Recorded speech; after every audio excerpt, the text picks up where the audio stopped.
갑자기 내게 나타나준 너, 난 아무 말도 할 수가 없었지. 첫눈에 반한다는 이야기가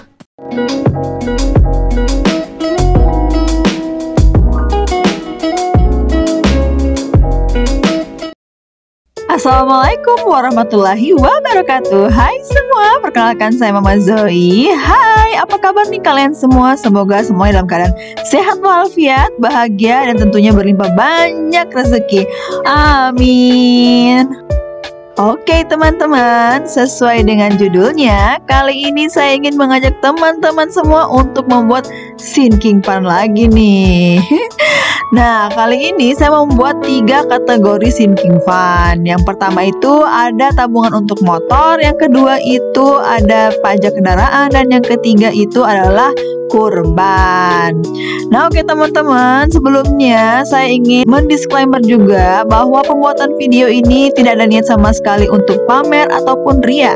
Tujuan dari video ini adalah untuk memotivasi teman-teman semua agar lebih niat lagi yuk untuk menabung.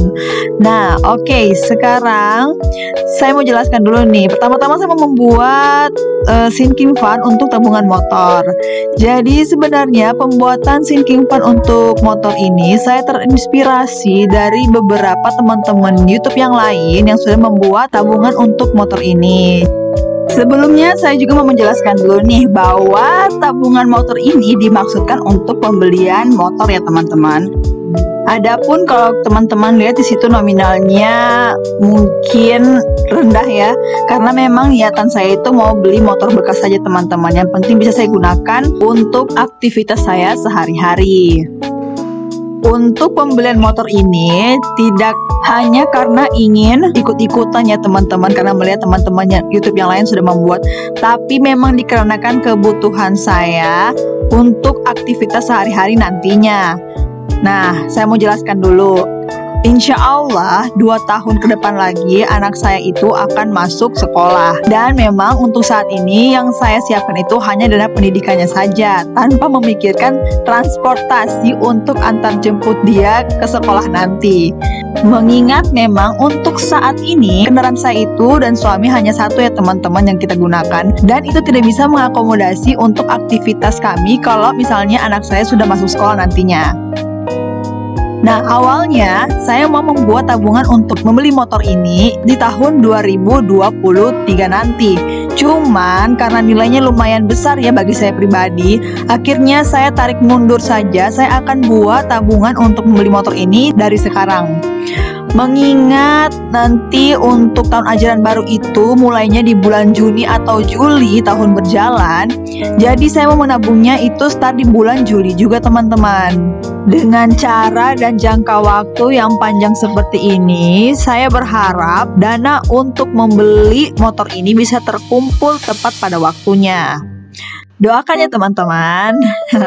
Nah, oke. Adapun untuk pengumpulan dana pembelian motor ini itu saya lakukan dengan menggunakan sisa-sisa anggaran dari bulan berjalan ya teman-teman. Jadi misalnya bulan ini budget saya itu ada sisanya dari sisa-sisa belanja rumah tangga, itu akan saya gunakan untuk ditabung ke dalam dana pembelian motor ini. Namun karena saya juga sadar diri kalau mengharapkan sisa-sisa anggaran itu nilainya tidak akan terlalu besar, maka dari itu untuk tahun pertama atau tahun 2022 ini kemungkinan dana untuk pengumpulan pembelian motor ini akan sedikit lebih santai teman-teman.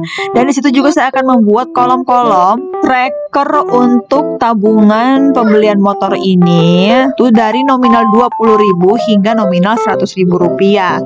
Harapan saya dengan nominal-nominal yang tidak terlalu besar untuk kolom tracker itu akan membuat saya semangat juga nih untuk bisa menabung secara terus-menerus atau konsisten agar dana motor ini bisa segera terkumpul sedikit demi sedikit tentunya.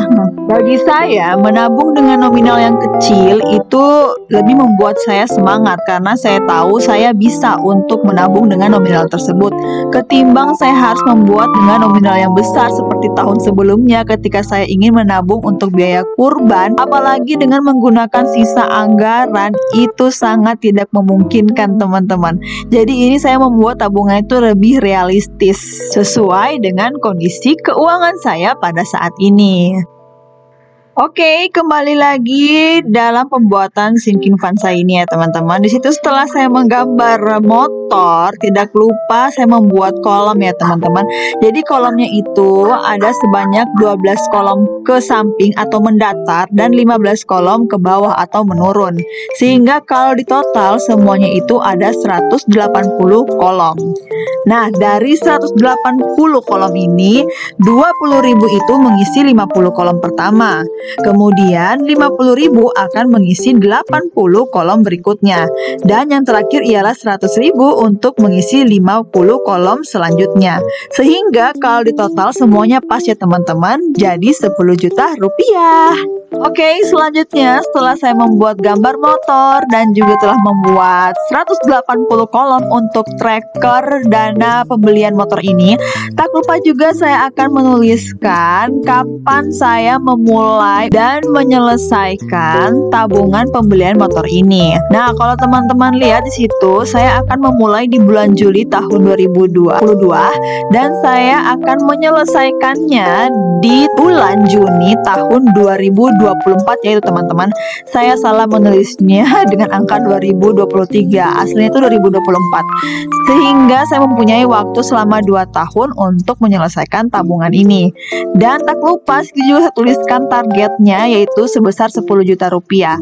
Kenapa saya harus menuliskan ini? Agar saya selalu ingat bahwa dalam pengumpulan tabungan untuk membeli motor ini itu ada jangka waktunya begitu loh teman-teman, sehingga tidak berlarut-larut. Oke teman-teman, sambil saya mewarnai, sambil saya cerita-cerita sedikit ya teman-teman. Jadi awalnya untuk pembelian motor ini sama sekali saya tidak rencanakan, karena memang menurut saya masih lama begitu untuk saya gunakan. Tapi kalau saya harus membeli motor kayak tiba masa tiba akal seperti itu teman-teman, rasanya pasti saya akan mengorek lagi nih dana darurat saya atau tabungan-tabungan yang sudah saya rencanakan untuk hal-hal yang lain. Nah, untuk itulah alhamdulillah karena menonton teman-teman YouTube yang lain yang sudah mulai membuat dan mendengar pengalaman-pengalaman mereka juga, saya jadi termotivasi untuk ikut membuat tabungan pembelian kendaraan ini. Dan kebetulan memang saya mampunya untuk saat ini untuk membeli motor dulu ya teman-teman. Itu pun yang bekas saja, tidak usah yang muluk-muluk harus baru atau harus membeli mobil. Karena bagi saya yang namanya kendaraan itu yang penting kegunaan dan fungsinya, bukan gengsi-gengsiannya. Tapi buat kalian yang memang memiliki dana yang lebih banyak, memang alangkah baiknya membeli kendaraan itu yang membuat diri kalian nyaman. Toh apa salahnya sih kita membuat diri kita nyaman kalau memang kita mampu dan berada. Begitulah teman-teman, asalkan semuanya sudah terpenuhi, apa salahnya sih kita memanjakan diri kita? Apa salahnya sih kita untuk hidup senang seperti itu teman-teman? Intinya selama kita mampu, yuk kita berbuat apa yang membuat diri kita nyaman dan senang. Namun kalau memang tidak mampu, janganlah terlalu fokus untuk ikut-ikutan atau gengsi-gengsian. Hiduplah di level kita masing-masing. Karena berbeda orang, maka berbeda juga rezeki dan tanggung jawab yang dititipkan kepadanya. Maka dari itu, banyak orang tua kita tuh sering bilang, kunci hidup di dunia ini hanya 2, yaitu ikhlas dan syukur. Kalau kita makin banyak bersyukur, maka insya Allah makin banyak juga rezeki-rezeki yang akan Allah titipkan kepada kita. Dan ingat, rezeki itu bukan hanya sebatas harta, tahta, dan wanita. Tapi rezeki itu bisa juga berupa kesehatan, keluarga yang bahagia, umur yang panjang, dan lain sebagainya. Intinya rezeki itu luas ya teman-teman. Makanya kita fokus ke rezeki-rezeki yang lain. Jangan terlalu fokus kepada rezeki yang nilainya material saja.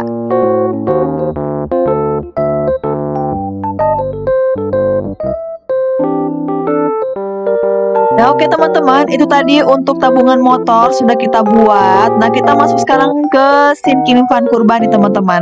Untuk Sinking Fund kurban ini jangka waktunya 1 tahun aja teman-teman, lumayan cepat dan dengan nominal yang lumayan besar, yaitu Rp250.000 per bulannya. Di sini kenapa saya berani memberikan nominal Rp250.000? Itu dikarenakan untuk dana Sinking Fund memang saya akan sisihkan di awal penerimaan gaji ya teman-teman. Jadi untuk budgeting saya itu ada pos-pos budgeting itu ada yang namanya pos budgeting untuk sedekah sebesar 2,5% dari pendapatan saya atau pendapatan yang dititipkan oleh suami ke saya. Namun setelah diskusi dan konsultasi ke suami, alhamdulillah suami mau untuk menanggung dana sedekah itu, sehingga untuk dana sedekahnya itu saya alihkan ke Sinking Fund kurban ini teman-teman. Toh niatnya juga sama-sama untuk memberi atau giving ya teman-teman.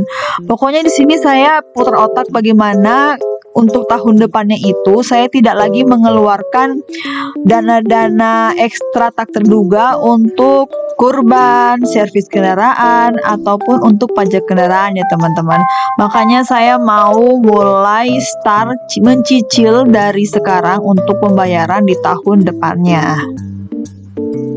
Untuk Sinking Fund kurban ini trackernya saya hanya membuat 12 kolom ya teman-teman, dimana ke 12 kolom itu akan saya isi dengan nominal Rp250.000, sehingga nanti pada saat di bulan Juni tahun depan itu pas ya angkanya di angka Rp3 juta.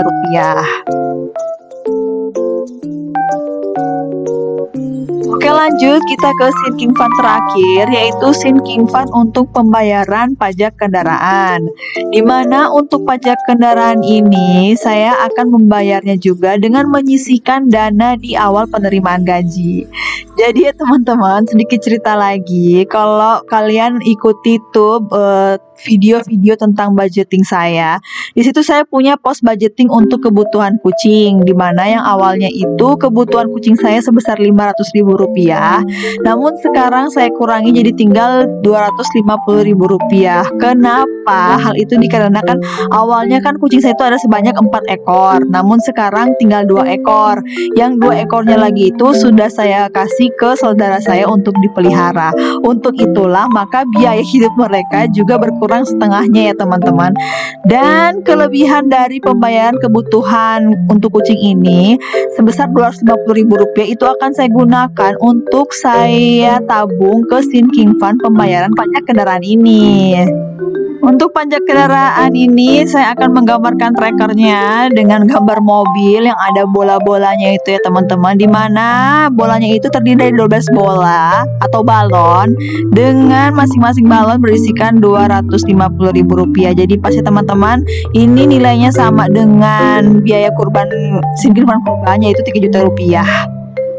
Nah, begitulah teman-teman cara saya untuk mengatur keuangan saya. Jadi saya akan men-switch biaya-biaya atau anggaran-anggaran yang sekiranya sudah tidak saya butuhkan lagi. Kalau misalnya saya tidak butuh, ya saya langsung alihkan dia ke dalam bentuk tabungan. Nah, oke, sekiranya ini dia untuk Sinking Fund tambahan saya di tahun ini yang saya buat lagi ya teman-teman. Mengingat memang kebutuhannya ini sangat urgent ya untuk tahun depan dan untuk 2 tahun depan mendatang.